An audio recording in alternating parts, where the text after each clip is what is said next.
Hello parents and welcome to the 2021 school year. It's exciting. We have kids back in the classroom. It's going to be a great year for art. I'm real excited, so let's get started. All right, this is 8th grade art. So it's good to see a lot of you back here from previous years. I know it's always fun with this class. This is the one class where I have seen them in 6th grade and in the 7th grade and now in the 8th grade.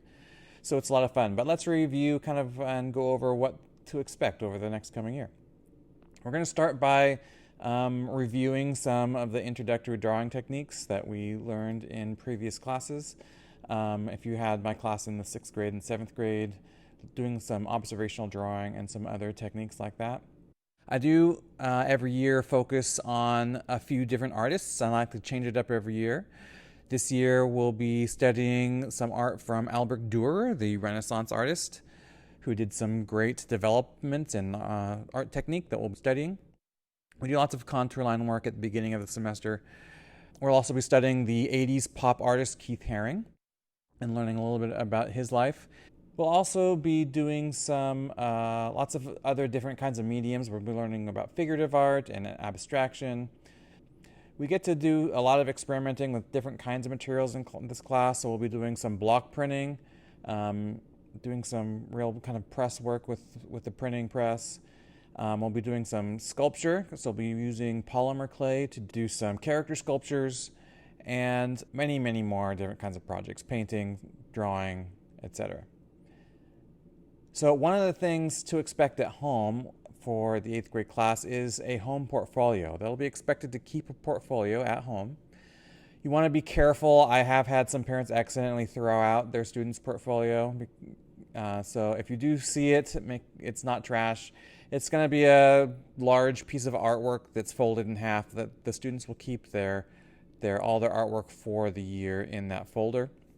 At the end of the school year, for our end of the year art show, it's kind of more of a mid-year art show, but we reviewed our portfolios and use that to decide what they're going to show in our art show when open house comes in the winter.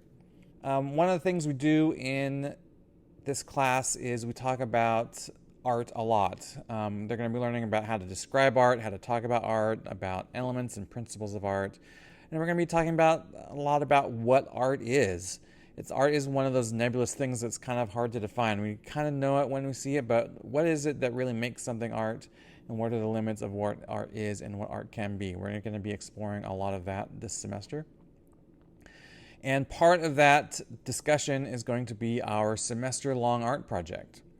The semester-long art project is a project they do at home, and it's a very free and open kind of project where they can create any kind of original work of art that's meant to challenge the limits of their creativity. What I really want them to do is use something unusual to make art. Some kids make things out of things they've pulled out of the recycle bin. They can make things out of cardboard, trash. They can do photography.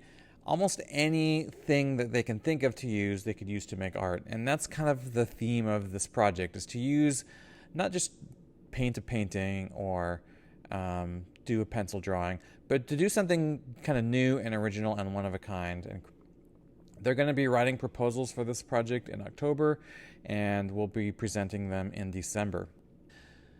In terms of homework, the homework is pretty easy for this class. You can expect them to do about 2 drawings a week, and I check the drawings every 2 weeks, so every time they turn it in, they'll be turning in 4 drawings. And really, they can draw anything they like, though 2 of those drawings should be from observation. That's looking at a real object, thing, or person, or place, and trying to draw what they see, something that's real, not from a photograph.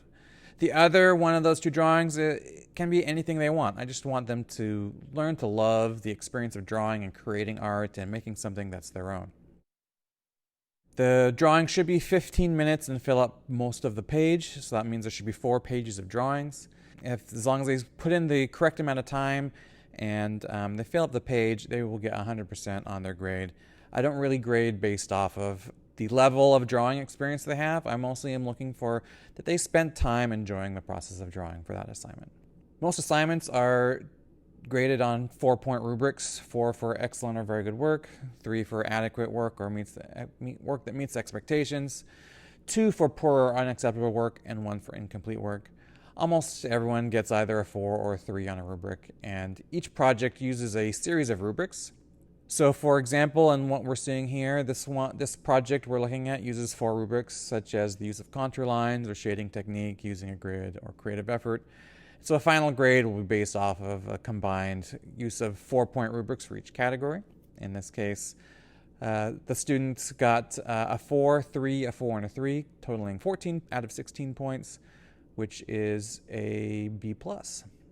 For each major project, we have students write self-assessments. So they'll be doing a lot of evaluating how they did on projects, and that's how we learn to improve and think about the artistic choices we make and how we could have made maybe better just artistic choices, and build on the improvements of what we did well.